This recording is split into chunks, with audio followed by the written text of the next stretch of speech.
존경하는 국민 여러분, 이번 대통령 선거 얼마나 화나고 걱정이 많으십니까? 오늘 저는 여러분이 궁금해 하실 만한 것 중에서 두 가지에 대해서만 말씀드리겠습니다. 하나는 저희 개인적인 문제로 제가 어떻게 김문수를 지지하게 됐는가 하는 것입니다.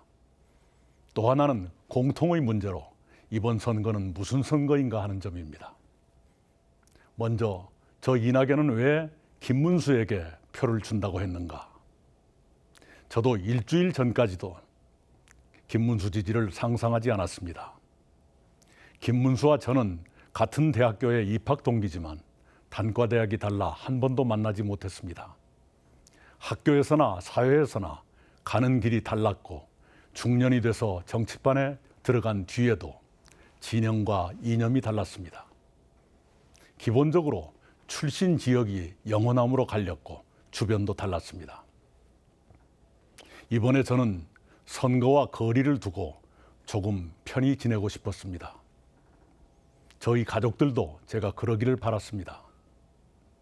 만약 제가 김문수를 지지한다면 저희 고향 사람들과 옛 동지들은 화를 내실 것이 분명했습니다. 그런데 지난 주말에 저는 예상치 못한 경험을 했습니다. 저는 조용히 생각을 정리하려고 사흘쯤 서울을 떠나 있었습니다. 그때 저는 길을 걷다가 모르는 사람들과 마주치곤 했습니다. 놀랍게도 꽤 많은 분들이 저를 붙잡고 하소연하셨습니다. 이 나라가 어떻게 되는 겁니까? 이 총리께서 어떻게 좀 해보세요. 그런 하소연이었습니다. 저는 대한민국이 괴물 독재 국가로 추락하지 않도록 하는데 조금이라도 도움이 돼야겠다고 결심하게 됐습니다. 그리고 괴물 독재 국가를 막으려면 부득이 김문수가 필요하다고 고심 끝에 결론지었습니다. 인간 김문수도 다시 살펴보게 됐습니다. 그는 저와 같은 날 같은 대학교에 입학했지만 졸업은 저보다 20년이나 늦었습니다. 그는 입학 직후부터 노동운동에 뛰어들어 학교에서 제적되고 감옥도 들락거렸습니다. 그는 중년에 김영삼 대통령의 발탁으로 정치에 입문해 국회의원을 3번, 도지사를 2번 했습니다. 그런데 지금도 봉천동 25평 아파트에 삽니다. 그에게는 제 마음에 들지 않는 것도 있습니다. 때로 극단적 인식을 드러내거나 광화문 목사님과 가까운 것이 제 마음에 걸렸습니다. 그럼에도 불구하고 그의 치열하고 청렴한 삶에 대해서는 같은 시대를 살아온 사람으로서 머리가 숙여졌습니다. 공직자로서 그는 늘 서민과 가깝다기보다 스스로 서민이었습니다. 도지사를 하면서 택시를 운전하는 등 삶의 현장에 밀착하며 일했습니다. 게다가 서울과 수도권을 관통하는 광역 지하철 GTX도 지금 우리를 먹여 살리는 평택 반도체 단지도 그의 작품입니다. 그의 그런 장점과 무엇보다도 괴물 독재 국가를 막아야겠다는 절박한 마음에서 저는 김문수에게 한 표를 찍기로 했습니다. 괴물 독재 출현이라는 국가 위기 앞에서 우리 모두는 진영과 이념과 지역의 차이를 뛰어넘어야 한다고 생각했습니다. 제가 편히 지내겠다는 마음도 버려야 했습니다. 그래서 제가 몇 차례 만남을 거절했던 김문수를 만났습니다.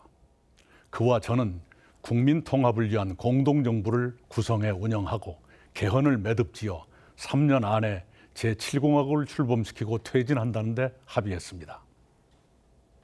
다음, 이번 선거는 무슨 선거인가를 말씀드리겠습니다. 더불어민주당은 내란 심판의 선거라고 말합니다. 옳습니다. 윤석열 전 대통령의 시대착오적인 비상계엄 선포는 심판받아 마땅합니다. BTS의 노래가 빌보드 차트를 석권하고 영화 기생충이 아카데미상을 받은 대한민국이 한밤중에 비상계엄을 선포하는 나라로 추락한 것은 용서할 수 없는 일입니다.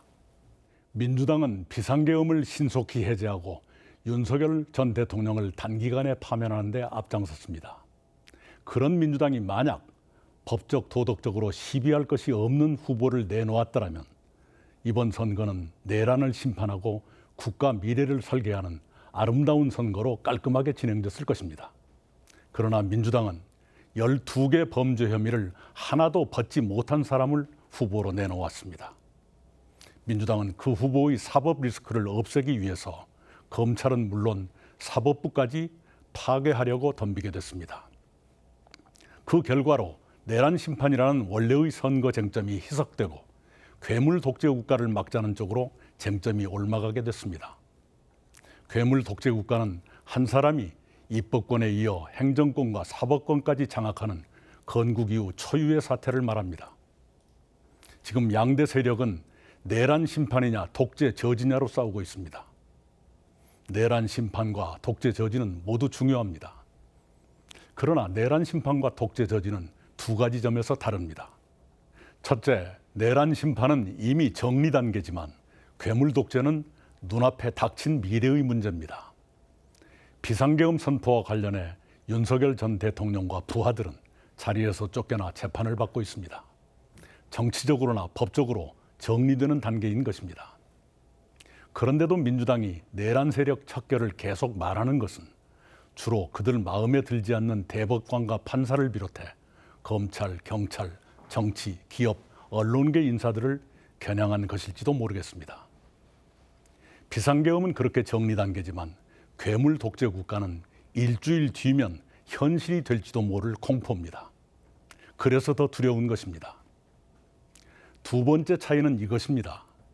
비상계엄에는 견제 기능이 있었지만 괴물 독재 국가는 견제 기능이 마비됩니다.